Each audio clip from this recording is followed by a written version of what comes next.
being different does not negate equality. In my difference, I am still equal. That is what Hinduism proclaims. Because if we are reminded of that and take up that space of equality, we then can teach the world. At the moment, there's no pause in our destructive ways because more than half the population on this planet have no say in what happens next. Women might be enfranchised and they might even become prime ministers and presidents and whatever. But we are still forced to play a man's game by men's rules all over the world. Satish asked a question this morning and I was very interested to see if one of the speakers would deal with this. All over the world, women's work is exploited. Here's the United Nations figure on economics.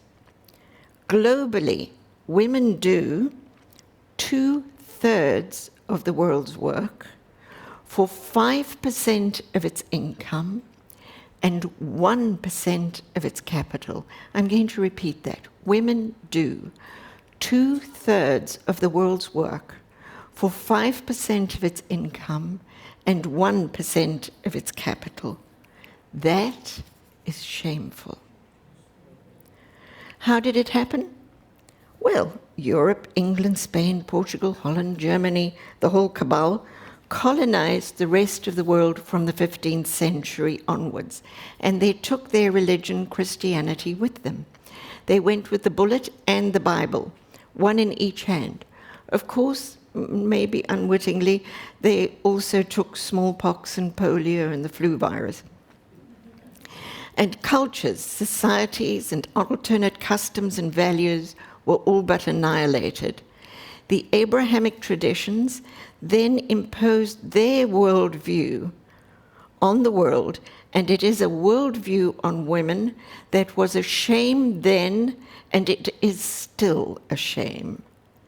They say Mughal rule was established in India, Bharat, in 1526, but the hordes of fighting Mongols came across the Indus long before then. Their reign didn't decline until the mid-19th century when the British stepped in, bringing Christianity with them just as the Mughals had brought Islam. We women were then, in the three Abrahamic traditions, less, and we are still so. God in these traditions is male. He is always he. She can be a mother of God, but never God. We as women never see ourselves in these traditions reflected in the divine. God has never had a daughter. By extension, this is reflected in the wise. The wise in these traditions were the men in the temples dialoguing with the male god. The wise were the 3 men who came bearing gifts. The disciples were the 12 men who gathered around the Son of God.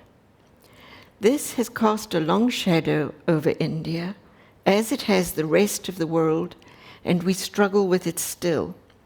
Hinduism, the oldest religion in the world, has always, even in its so-called prehistory, seen the divine as both female and male. Indeed, we even see the divine as animals that we share this planet with, the elephant, the monkey, the fish, the turtle, even in trees and in plants. There is nothing that is not that. Our rishis were the very first ecologists, and among our rishis were rishikas, women. Everyone knows the name Yajnavalkya, yeah? So Yajnavalkya, one of our foremost sages, strode into the palace of King Janaka and proclaimed his enlightenment. The person that stood up to question him was a woman called Brahmavadini Gargi.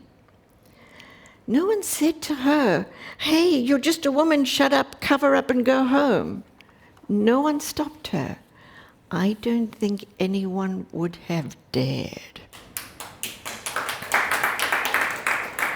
She was one among too many to name here today.